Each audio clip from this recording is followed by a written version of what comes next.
सीतापुर नामी एक गांव था जिसमें सिमरन अपने पति परमेश्वर, राम और अपनी सास नंदिनी के साथ रहती थी। नंदिनी को छोटे बच्चों से बहुत लगाव था। वो अक्सर सिमरन से भी अपनी इस इच्छा के बारे में बात किया करती थी। राम मेरा इकलौता बेटा है, उसे शुरू से ज्यादा बहन भाइयों की चाह रही और ऊपर वाले की मर्जी से मुझे दोबारा कोई औलाद ना हो सकी, परंतु मेरे मन में भी ये बात बैठ गई कि काश मेरे राम के और बहन भाई भी होते जो उसका हर मुश्किल में साथ देते।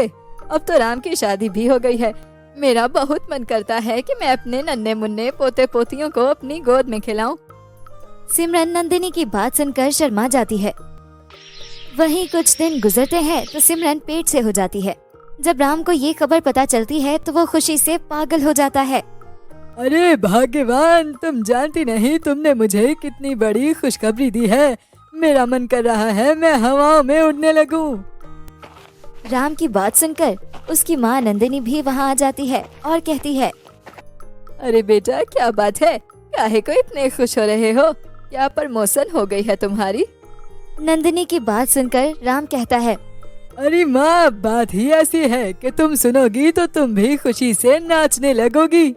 अच्छा, अब बता भी दो ताकि मैं भी जान सकूं क्या कारण है तुम्हारी इतनी खुशी दिखाने का। माँ, मैं बाप बनने वाला हूँ और तुम दादी बनने वाली हो। सिमरन ने हमें बहुत बड़ी खुशी दी है। माँ, आज के दिन तो जश्न होना चाहिए। सच में? बहू तो पेट से है। ऐ ऊपर वाले, तेरा लाख लाख शुक्र है, तूने हमारे मन की इच्छा सुन ली। हाँ बिल्कुल बेटा, आज तो जश्न होगा, बहुत बड़ा जश्न। जाओ और सब पड़ोसियों को दावत दे आओ। मैं तब तक हलवाई से कहकर मोतीचूर के लड्डू बनवाती हूँ, फिर सबको परोस दूंगी। सब गांव वाले राम के घर जमा हो जाते हैं और मजे से खाना परोसकर अपने घर चले जाते हैं। राम और सिमरन बहुत खुश दिखाई दे रहे थे। थोड़ी देर गुजरती है तो सिमरन अपनी सास से कहती है, माँ जी, मेरा मन बहुत घबरा रहा है। मैं बाहर की ताज़ा हवा में जाना चाहती हूँ। कुछ देर तक वापस आ जाऊंगी। ठीक है बहू, अपना ख्याल रखना। और जंगल के बीच एक फल वाला पेड़ है, उसका फल मत खाना वरना अनर्थ हो जाएगा। जाओ राम बेटा, बहू को बाहर घुमा फिरा लाओ।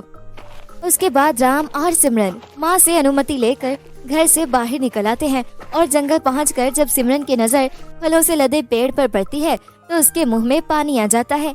सुनिए जी, देखे ना उस पेड़ पर कितने अच्छे फल लगे हैं। मुझे एक फल तोड़ दे, मेरा बहुत मन कर रहा है खाने का। नहीं सिमरन, तुम जानती हो माँ ने कहा था जंगल में एक पेड़ है, उसका फल नहीं खाना वरना अनर्थ हो जाएगा। अजी, माँ को कौन बताएगा कि मैंने फल खा लिया था? ये सब मनगढ़ंत बातें हैं, ऐसा कुछ नहीं होता। आप मुझे फल तोड़ दे, मेरा बहुत मन कर रहा है, प्लीज। राम मन में सोचता है, पता नहीं इसका कितना मन कर रहा है फल खाने को। मैं उतार देता हूँ। सिमरन सही कह रही है, माँ को पता नहीं चलेगा।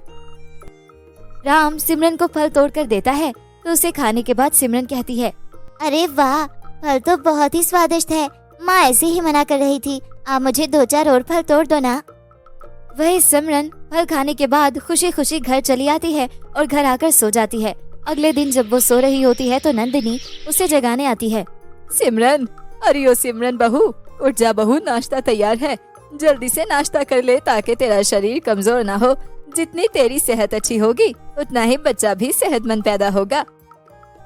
वही सिमरन तैयार होकर बाहर आ जाती है और मजे से नाश्ता करने लगती है। सिमरन खाना खाती है तो नंदिनी और राम देखकर हैरान रह जाते हैं और वो तीनों का खाना अकेले ही परोस लेती है। माँ जी, और खाना लाइए, मेरी भूख अभी खत्म नहीं हुई। सिमरन की बात सुनकर नंदिनी चकरा जाती है और कहती है, बहू, इतना सारा खाना तो परोस चुकी हो, और कितना परोसोगी? नहीं खाना देना तो मत दो, पर बाद में मुझे मत कहना कि बच्चा कमजोर है। इतना कहकर सिमरन अपने कमरे में चली जाती है। पता नहीं बहू को कितनी भूख लगी है, मैं उसे और खाना बना देती हूँ। वह नंदिनी सिमरन के कमरे में खाना बना कर ले जाती है और सिमरन वो सारा खाना भी एक ही बार में परोस जाती है। अब तो नंदिनी रोने लगती है। अरे ऊपर वाले, ये कैसी आजमाइश है? इतने सालों बाद मनोकामना पूरी होने लगी थी कि सब सीधा होने की बजाय उल्टा होने लगा है। अरे राम बेटा, तू ही बता, क्या कोई इंसान इतना खाना एक ही वक्त में परोस सकता है? मुझे तो लगता है इसके शरीर पर किसी जिन भूत ने कब्जा कर लिया है। हाय मेरी बहू। नंदिनी की बात सुनकर राम भी अशांत होकर बैठ जाता है। वही सिमरन उन दोनों को निराश देखकर ऊंचा ऊंचा कहकहा लगाकर हंसने लगती है। हा हा हा, अरे अकल के अंधो, पहचानो मुझे। मैं वही कामिनी हूँ जिसे तुम दोनों माँ बेटे ने खाना नहीं दिया था, और मैं भूखी रहकर इतनी कमजोर हो गई थी कि जंगल में जाकर पेड़ से फल तोड़कर खाने लगी थी, तो कमजोरी के कारण पेड़ से गिरकर मर गई थी। अब मैं उसी पेड़ पर रहती हूँ, और जो भी उस पेड़ का फल खाता है मैं उसके शरीर पर कब्जा कर लेती हूँ। वही नंदिनी हिम्मत करती है और कहती है, ऐ कामनी बिटिया, दया कर और मेरी बहू को मुक्ति दे दे। मेरा एक ही बेटा बहू है, मेरा इनके सिवा कोई सहारा नहीं, दया कर हम पर। हा हा हा हा, तुम लोगों पर दया करूं? क्या तुम लोगों ने मुझ पर दया की थी? मैं क्या करती?